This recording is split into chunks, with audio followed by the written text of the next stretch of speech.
You had a company that had hit 165 million in revenue called eBags. We're losing over $1 million a month. And in the .bomb, we had to cut our marketing expense by over 80%. We became one of the very first profitable .coms in the whole internet ecosystem.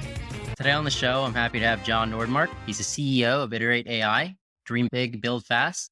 Previous to this, you had a company that had hit 165 million in revenue called eBags. What happened there?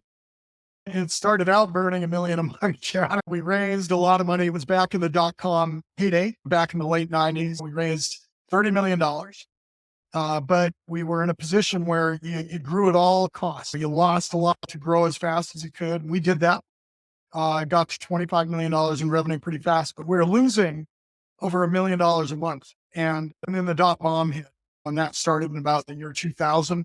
We couldn't raise money anymore. And it was either we had to get to profitability as fast as possible, or basically lose everybody's job. 100 jobs go away overnight. So what we did was we had to cut every failing marketing expense. And thankfully, we had built something called a burn rate control center. BRCC is what we called it internally. And it measured all the different marketing activities we did. And we built this all from scratch because at the time there was no code library that we have today available. We cut we had to cut our marketing expense by over 80%. I think it was 81%. We ended up laying off 25% of the workforce, which was incredibly painful. Talk about failure is a personal failure, like from my position. But we also, as we're cutting back like that, we had to grow by over 40% to get to profitability based on all our financial projections. And we succeeded. It worked. And we became one of the very first profitable .coms in the whole internet ecosystem. So eventually you got an exit on that business. Can you talk us through what that was like? Yeah, it was a little over $100 million exit. We actually had 3 chances to be acquired along the way, 3 good ones. And what I learned in that process was we had a lot of venture capital funding, which is we needed it. And it's very important for certain companies. But what I also realized is once you become part of a venture portfolio, your own individual company doesn't really matter that much. It's how you compare within the whole portfolio. We came through funds that went through that .bomb period. So most of the companies were imploding and dying, which put a lot of pressure on our company to make up for what the other companies were as they were all falling apart. So the venture firms did not want to exit at $100 million or 150. And it put a lot of pressure on us. Anyway, we said no to a number of opportunities early on that were good. We ended up selling it for less money than we could have done it for 10 years prior to that, based on the conversations we were having. But anyway, we did in the very end sell it to the company that I left to start eBags, and that was Samsonite, a luggage company. It's the biggest luggage company in the world, based over I think it's in Hong Kong today. Used to be in the US. What did Samsonite end up doing with eBags? They had their own plans. So what eBags did that was really unique. It wasn't just a website. We drop shipped from, in the end, it was over 1,000 warehouses around Europe and the United States. And we're able to get very high customer satisfaction rates. And we had a 59 net promoter score, which is really high. Apple's right around 60 or, low 60s. Most companies are in the 0 range, 0 to 20, and we were up in the 60 range. But we did that without controlling all these shipping points, and we'd ship millions of bags a year. We did 25 million by the time it was sold. So anyway, when Samsonite acquired the company, we had about 1,000 different brands on the website. They've cut it back to about 8. It's the ones they own today. So imagine the SKU count. The number of products sold went from 1,000. So it changes the dynamic. You don't have, in the SEO world, we had 100,000 doorways into the web. We'd get 5 million visitors a month shopping on the website. Very high conversion rate. But now today, I'm not privy to all the numbers, but I do know that the traffic is about 95. It looks about 95% lower than what it was. I'm sure their sales are good on their products because they're focused on Samsonite, American Tourister, Tumi, eBags brand, the brands that they own. But it's just a completely different company at this point. Yeah, I wouldn't close 100,000 doors. And it all comes down to the strategy of the company. And in this case, they bought it, I think, to just be their asset and remove any competitor from the website. But me too, like I wouldn't either because it's completely different than what it was when I was there. But I'm very happy where it landed. Samsonite, they love the bag business, and that's what it is. It's a bag business. Yeah. And they're the biggest company in the world So what selling bags. So, yeah. what inspired the move into the AI scene? When I was at eBags, I worked with a lot of software companies. We were always first. What we were known for was testing new technologies really fast. If you went and asked someone else in retail who was like this mover back in the years 2002, 3, 4, 5, they would say that eBags was the place that tested everything. If you were working in a large company, you might call eBags and ask them, how did Yoda perform? How did Endeca perform? How did Live Clicker perform? These are solutions built by third-party startups. Anyway, as I got to know a lot of the people that were building these companies and became friends with them, I decided the next startup I do is going to be software. It's not going to be a retail company. I don't know why. They're both hard. Nothing's easy. Lots of failures along the way. However, I'm really thankful I've gotten into software the way I have because the partner that I happen to partner with, the guy named Brian Sathianathan, is a genius on the software development side. And he comes out of Apple Secret Products. I met him over in Kiev in the Ukraine, where we were working together on basically a Techstars lookalike for Eastern Europe.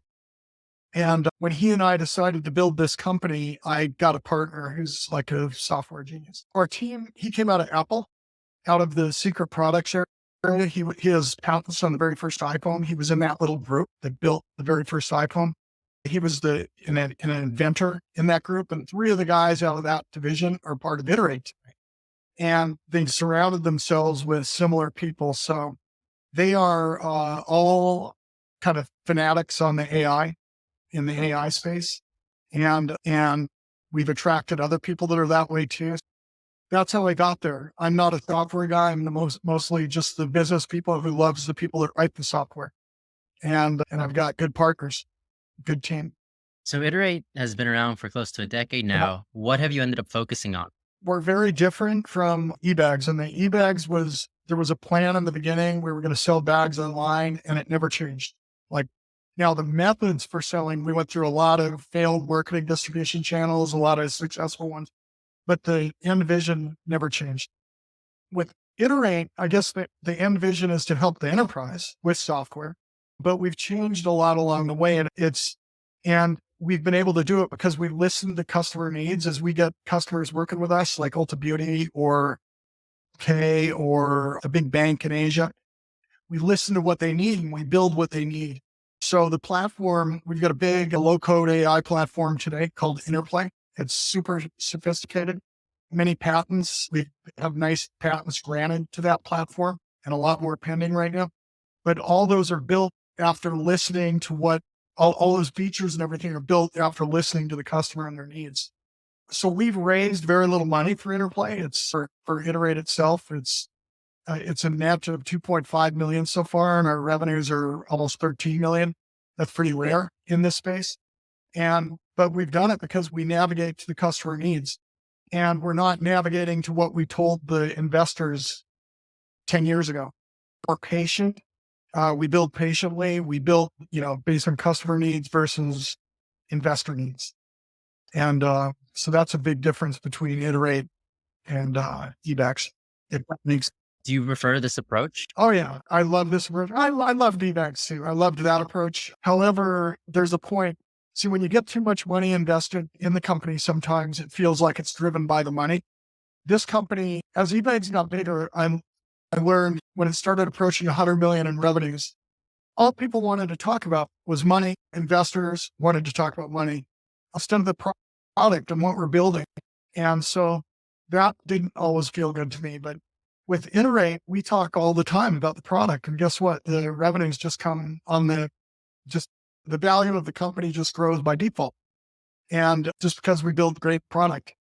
we've gotten to where we're at without a salesperson and without any marketing really. And at Iterate, which is the opposite of eBags too. And it's nice because it's a different type of pressure.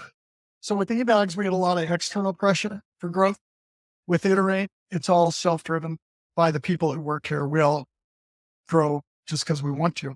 Yeah, that's my personal preference to do it that way. Grow We've lived in both sides. It's a at the lot speed that's good. nicer to do it this way, at least for me.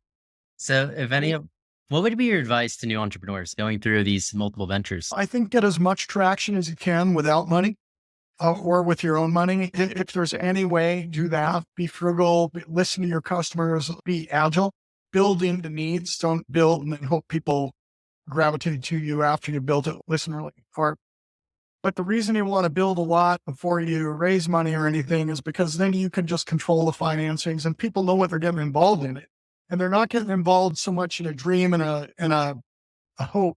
They're getting involved in something that they know is already working. And so get as far as you can with that, as little money as you can. Another thing is pick your founders or co-founders and early employees really carefully. It's hard to do because sometimes you don't. But I think a lot of times, sometimes a early employee or a co-founder may not want to work as hard, or they have a different set of goals, or I don't know. I've been super lucky for the most part on that front. And all my co-founders have been, or most of them have turned out to be just amazing. But I think again, that's really important. There are a bunch of, another thing is it's not going to be one thing. I've been asked so many times, like, what's the one thing your company did that helped it succeed? And I'm like, there is no one thing. It's like 1,000 things.